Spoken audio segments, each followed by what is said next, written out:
Assalamualaikum warahmatullahi wabarakatuh. Waalaikumsalam. Waalaikumsalam. Terima kasih buat teman-teman yang sudah menghadiri kegiatan keagamaan yang saya adakan untuk melengkapi tugas pelengkap UTS PAI. Ini ceramah singkat tentang Maulid Nabi Muhammad SAW. Alhamdulillahirrahmanirrahim. Wassalatu wassalamu ala asyrafil anbiya'i wal mursalin nabiyina Muhammadin wa ala alihi washabihi ajma'in wa man tabi'ahum bi ihsanin ila yaumil amma ba'du. Tidak kata yang pantas mengucapkan selain rasa syukur kepada Allah Subhanahu wa taala karena atas rahmat dan karunia-Nya lah kita semua bisa hadir berkumpul di tempat di Zoom ini yang dimuliakan oleh Allah. Sudah sepantasnya kita mengucap rasa syukur kehadirat Allah Subhanahu wa taala atas limpahan rahmat dan karunia-Nya kepada kita hingga detik ini. Tak lupa yang jangan pernah juga dilupakan adalah sholawat dan salam kita kepada Nabi besar Muhammad SAW.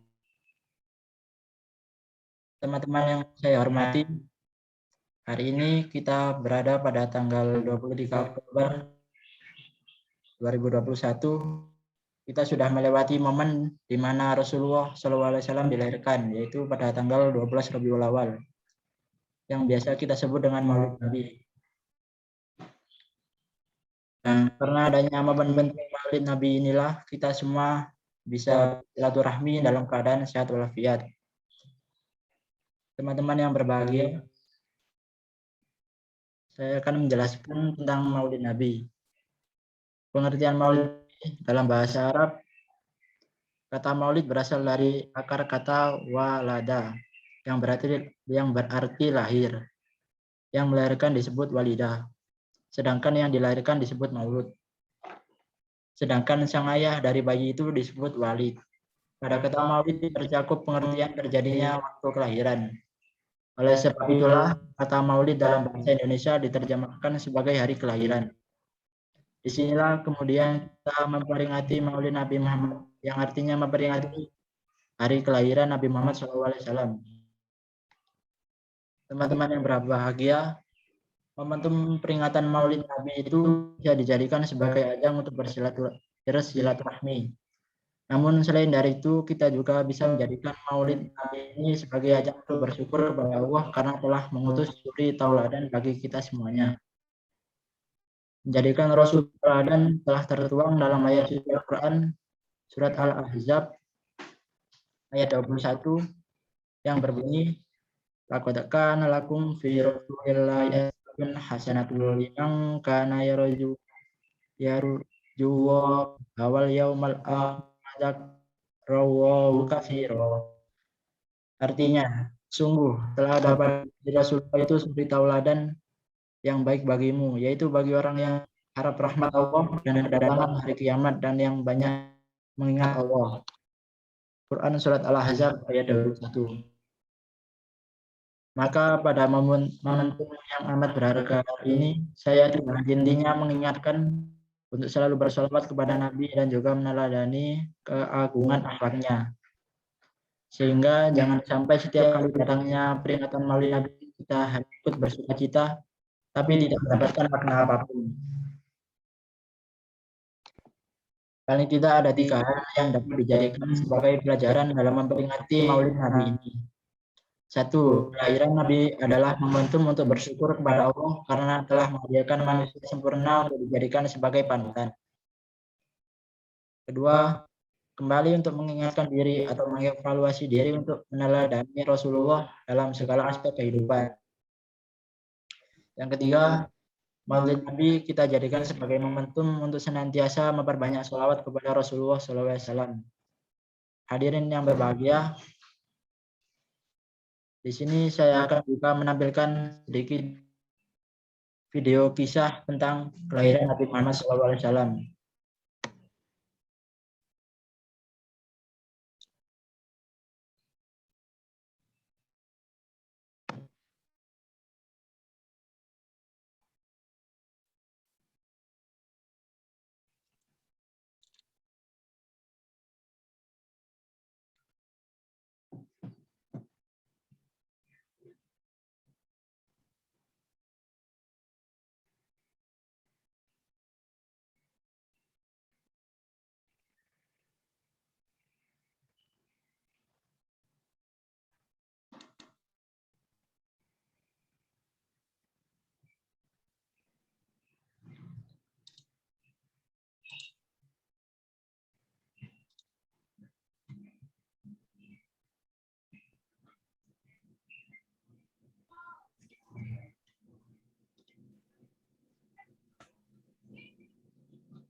kota inilah sejarah manusia paling mulia dimulai.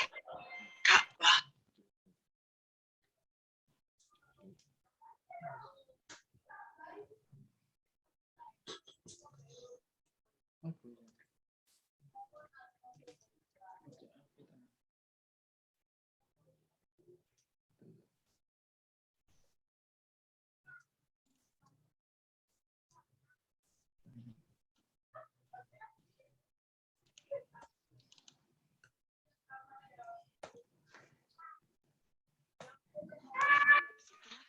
hancurkan pasukan Raja Abraha.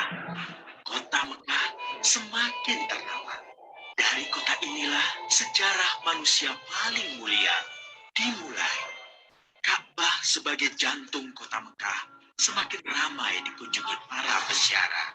Demikian pula para pedagang. Mereka datang dari berbagai. Sebentar, masih ada kendala.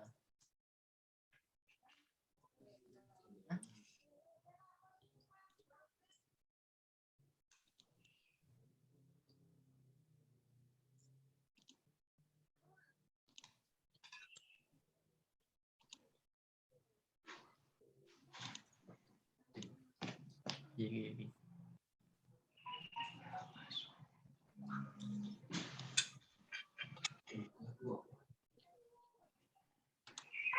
Setelah kehancuran pasukan Abraha, kota Mekah semakin ternama. Dari kota inilah sejarah manusia paling mulia dimulai.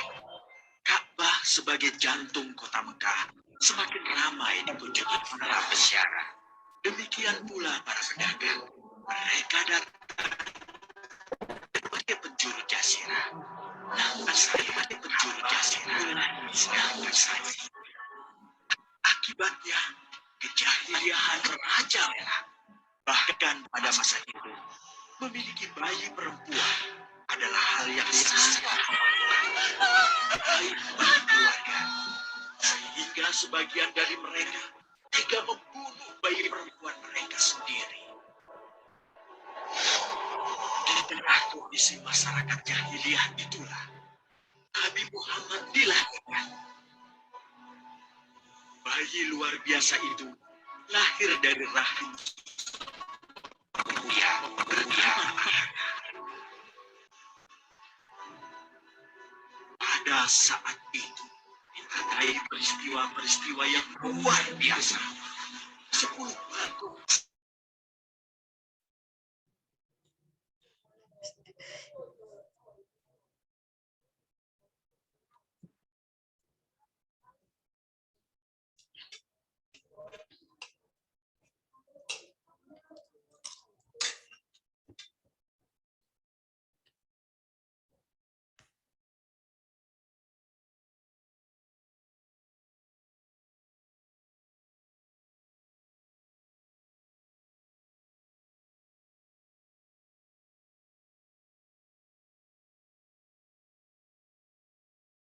muncul ke rumah Aminah.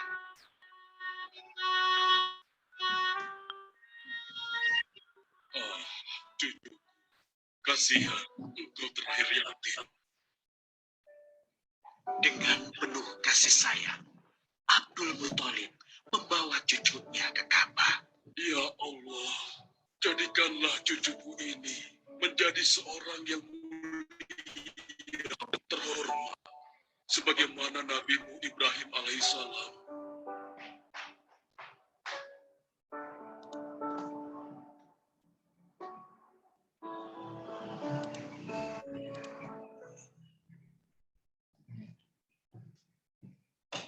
Sebentar ya.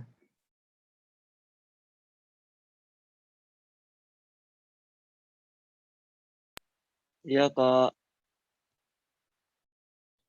Ini sih, Kak.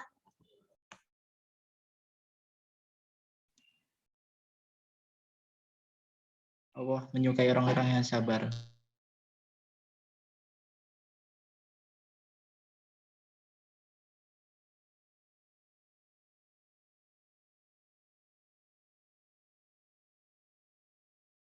Wajib on cam ya, teman-teman ya. Sebentar ya teman-teman.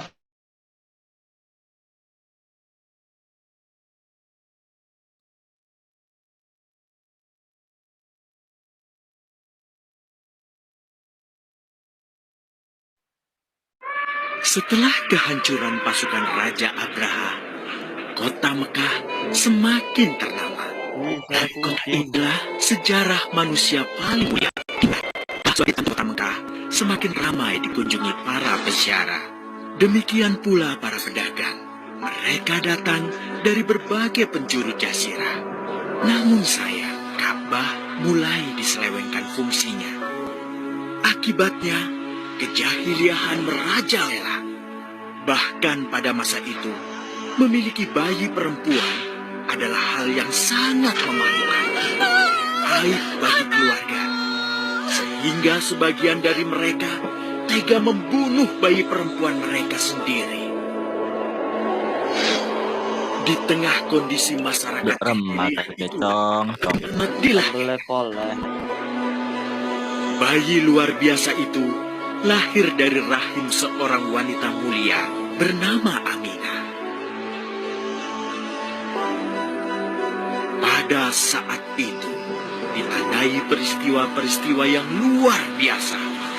10 balkon istana Kisra runtuh. Juga padamnya api-api yang biasa disembah oleh orang-orang Majusi.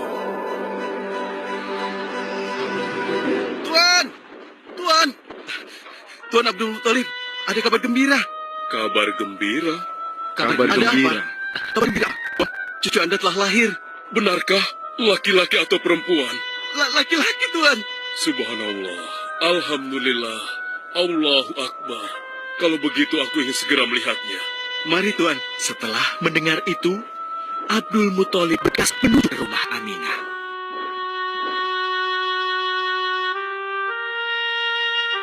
Ah, cucuku. Kasihan engkau terlahir yatim. Dengan penuh kasih sayang, Abdul Muthalib membawa cucunya ke Ka'bah.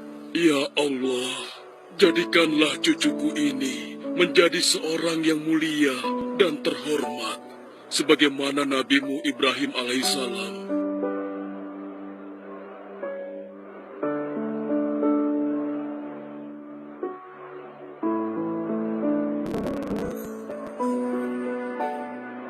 Siapa namanya, Ayah? Muhammad. Muhammad. Iya, aku akan menamainya Muhammad. Artinya yang terpuji. Kehadiran Muhammad kecil sungguh memberi kebahagiaan. Tidak hanya bagi keluarga Bani Hashim. Bahkan seluruh kabilah suku Quraisy menyambutnya dengan sukacita. Kemudian, Abdul Muthalib mencarikan musuh bagi Muhammad kecil. Kita sudah berhari-hari mencari anak susuan, yang dari situ kita akan mendapatkan imbalan yang cukup. Namun hingga saat ini, belum juga kita dapat. Ya, istriku, aku mengerti. Apa kita terima saja bayi yatim itu? Muhammad maksudmu? Iya, cucu dari Abdul Muthalib. Kasihan dia. Hampir semua teman-teman dari rombongan kita tidak ada yang mau menyusuinya. Karena tidak ada harapan untuk mendapatkan imbalannya dari ayah bayi itu. Betul juga engkau istriku. Kasihan anak itu. Aku mendukungmu jika engkau susui dia. Mudah-mudahan Allah memberikan keberkahan bagi kita. Halimah segera mendatangi Abdul Muthalib. Dia bersedia menjadi ibu susu dan pengasuh bagi Muhammad kecil. Betapa gembira Abdul Muthalib mendengarnya. Halimah dari Bani Sa'ad itu akhirnya dipercaya Abdul Muthalib untuk mengasuh cucunya. 2 tahun lamanya. Ayo istriku, kita berangkat sekarang. Sebentar lagi, suamiku. Insya Allah, kita berangkat sampai anak ini kenyang. Kalau begitu, aku lanjutkan ke mas-mas dulu. Hah? Ada apa, suamiku? Lihat, unta dan keledai kita. Mereka demikian sehat, tidak seperti sebelumnya. Ah, Subhanallah. Betul suamiku, tidak seperti kemarin. Demi Allah, kau tidak salah memilih istriku. Kau telah mengambil anak yang dipenuhi dengan barokah. Allah melimpahkan keberkahan atas Halimah dan suaminya. Mereka pulang ke kampung Bani Sa'ad dengan penuh rasa syukur. 2 tahun berlalu sudah. Tugas Halimatus Sa'diyah sesungguhnya telah usai. Saatnya Muhammad kecil harus dikembalikan kepada ibunya. Terima kasih Halimah. Engkau telah merawat anakku dan baik selama 2 tahun. Tidak ada yang bisa kuberikan, kecuali aku berdoa. Semoga Allah memberkahi engkau dan keluargamu. Amin. Saya juga bersyukur diberikan kepercayaan dan kesempatan karena Ibu Aminah. Namun, begini Bu, mohon maaf. Kalau boleh, izinkan aku merawat Muhammad lebih lama lagi. Aku masih sangat sayang padanya. Baiklah, kalau begitu aku setuju dengan usulmu. Bawa dan rawatlah Muhammad sebagaimana dia anakmu sendiri. Terima kasih, Ibu. Terima kasih. Begitulah, Muhammad kecil kembali ke tengah-tengah Bani Sa'ad. Ia tumbuh menjadi anak yang memiliki banyak teman. Karena kemuliaan akhlaknya. Setelah usia sekitar 4 tahun, terjadilah suatu peristiwa. Muhammad, Bu! Muhammad! Muhammad? Kenapa Muhammad? Muhammad dibawa orang. Hah? Dibawa orang? Diculik? Coba ceritakan. Ketika kami tengah bermain, tiba-tiba ada orang dewasa datang. Dia langsung membawa pergi Muhammad dan membunuhnya. Hah? Membunuhnya? Ya Allah, di mana? Di mana? Antarkan ibu ke sana. Dengan perasaan cemas, Halimah bergegas menuju tempat itu. Dan dilihatnya, Muhammad kecil tengah terduduk. Muhammad, apa yang terjadi denganmu? Dengan sangat tenang dan jelas, Muhammad kecil menceritakan apa yang telah terjadi. Bahwa seseorang telah membelah dadanya, mengambil hatinya, kemudian mencucinya, dan mengembalikannya lagi ke tempatnya semula. Maka sesungguhnya, yang datang itu adalah malaikat Jibril. Dia ditugaskan Allah untuk mencuci hati Rasulullah, sehingga bersih dari segala kecenderungan setan. Subhanallah. Sungguh anak ini bukanlah anak sembarangan. Sebaiknya aku kembalikan saja kepada ibunya. Peristiwa itu membuat Halimah sangat khawatir. Maka bergegaslah Halimah mengembalikan Muhammad kecil kepada ibunya.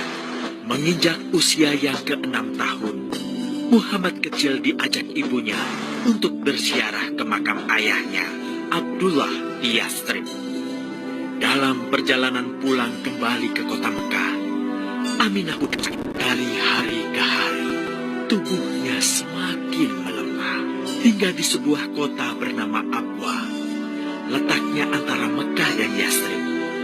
Aminah meninggal di sana, dan Muhammad kecil pun menjadi seorang yatim piatu. Sejak itulah Muhammad kecil dirawat dengan penuh cinta dan kasih sayang oleh kakeknya, Abdul Muthalib. Muhammad, sudah berhentilah memerah susunya. Insya Allah, sudah cukup untuk persediaan kita hari ini. Beristirahatlah sejenak. Makanlah agar kau tetap sehat.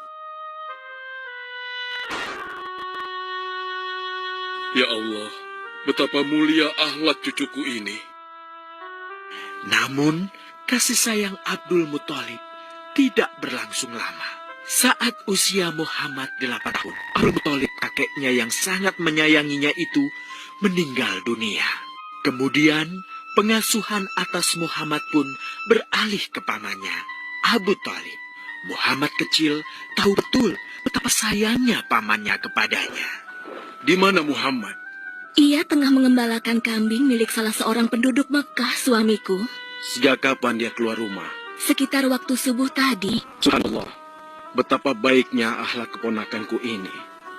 Ya Allah, maafkan ketidakmampuanku mencukupi kebutuhan keponakanku. Sayangi dan berkahilah dia. Jadikanlah dia orang mulia di antara manusia. Hingga saat usia Muhammad menginjak 12 tahun, pamannya Abu Thalib mengajaknya berdagang ke Syam. Sampailah mereka di satu daerah bernama Busra. Saat mereka istirahat, datanglah seorang pendeta menghampiri. Wahai saudaraku, selamat datang di Busra. Tampaknya kalian bukan orang sini. Dari manakah kalian berasal?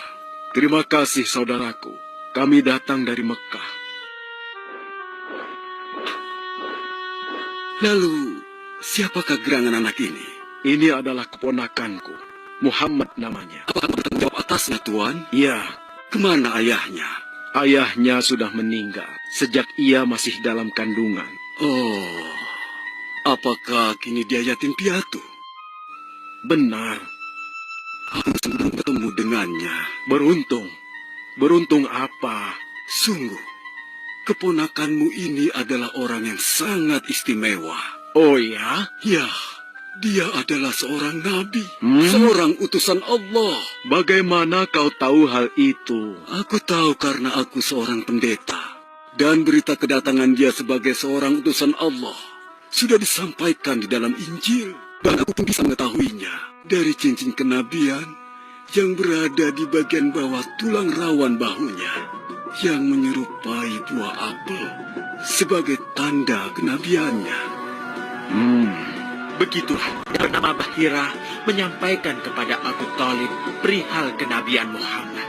Ia berpesan agar menjaga baik-baik keponakannya itu, karena Muhammad kelak di suatu saat nanti akan menghadapi banyak gangguan dan rintangan.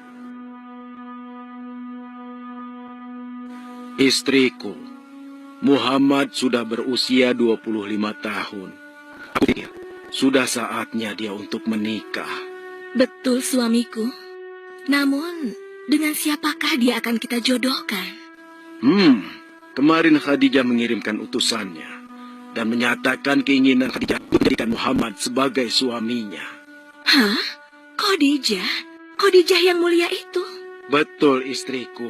Khadijah yang selama ini mempercayakan barang perniagaannya kepada Muhammad. Kenapa dia memilih Muhammad? Ya, Khadijah melakukan kejujuran dan kebaikan akhlak Muhammad. Menurutmu sendiri bagaimana? Aku pikir Khadijah adalah wanita terbaik bagi Muhammad. Kita akan melamarnya. Tepat di usia 25 tahun, Nabi Muhammad menikahi Khadijah yang berusia 40 tahun. Dari pernikahan itu, mereka dikaruniai Allah 6 anak. 2 laki-laki adalah Al-Qasim dan Abdullah. Sedangkan putrinya adalah Zainab, Ruqayyah, Ummu Kulsum, dan Fatimah. Namun, kedua putranya itu telah meninggal semenjak mereka kecil. Suatu ketika, terjadilah banjir besar di kota Mekah. Kabilah-kabilah di kota Mekah pun bergotong royong membangun kembali Ka'bah. Setelah pembangunan selesai, terjadilah perselisihan antara pemuka kabilah tentang siapakah yang paling pantas meletakkan Hajar Aswad di Ka'bah. Abu Thalib, apa yang harus kita lakukan? Kita sudah bicarakan hal ini selama 5 hari, namun tidak ada titik temu. Aku khawatir akan terjadi pertumpahan darah. Sudah, begini saja. Kita sepakati bahwa masalah ini kita serahkan kepada takdir terbaik. Lihat, pintu masuk Ka'bah itu. Siapapun yang pertama kali akan melewati pintu itu, dan siapapun dia, kita tidak melewati. Aku juga setuju. Baiklah, aku setuju. Aku juga setuju. Baiklah, kita perhatikan bersama.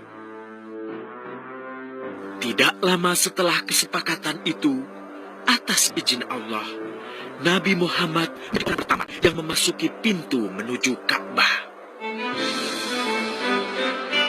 Alhamdulillah, segala puji bagi Allah. Ternyata Muhammad, dan memang dia adalah orang yang tidak pernah kita temui ada celah. Betul? Betul. Ya, Betul, Nabi Muhammad menerima kepercayaan itu. Dengan kebijaksanaannya, Nabi Muhammad meminta sehelai kain. Lalu meletakkan Hajar Aswad di atasnya. Nabi Muhammad mempersilahkan seluruh pemuka kabilah untuk memegang ujung-ujungnya dan mengangkatnya secara bersama-sama.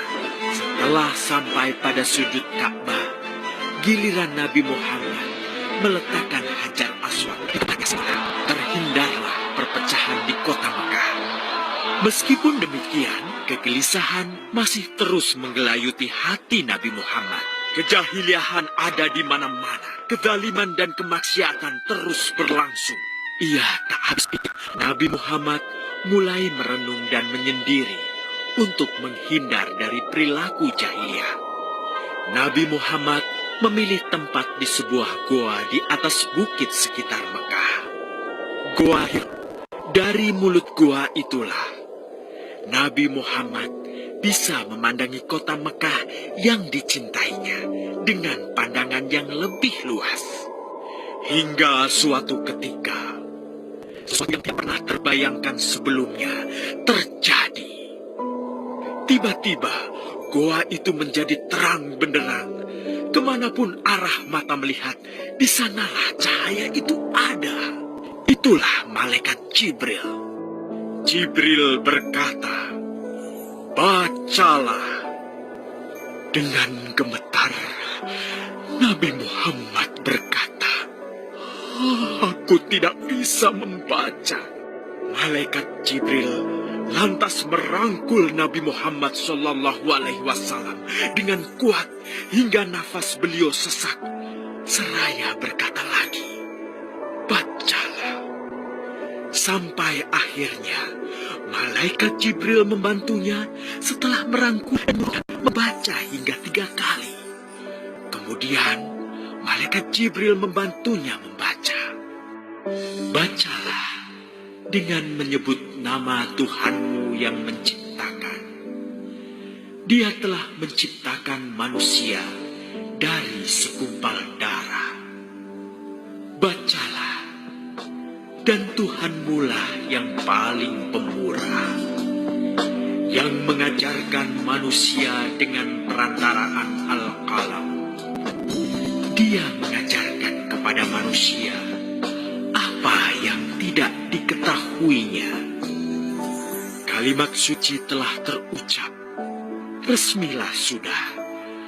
Dari dalam Gua Hira, Allah mengangkat Nabi Muhammad SAW dari kegelapan menuju cahaya, dari keburukan menjadi kebaikan, dan dari kesengsaraan menuju ke keselamatan.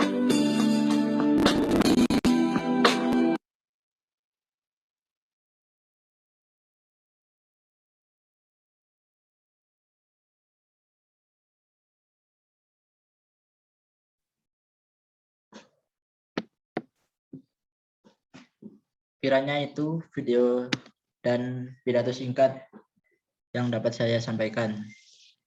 Dari video tersebut, banyak yang bisa kita pelajari dan teladani dari kisah Rasulullah SAW dari lahir sampai 40 tahun, umur 40 tahun. Atau sudah menjadi nabi. Tentu kita semua berharap kepada Allah untuk menjadi umat yang senantiasa menjadikan Rasulullah ini teladan dalam kehidupan kita. Sekian ceramah dan sekian pidato singkat tentang Maulid Nabi ini. Mohon maaf apabila ada salah kata ataupun segala kekurangannya. Saya mohon maaf sebesar-besarnya. Sekian, wassalamualaikum warahmatullahi wabarakatuh.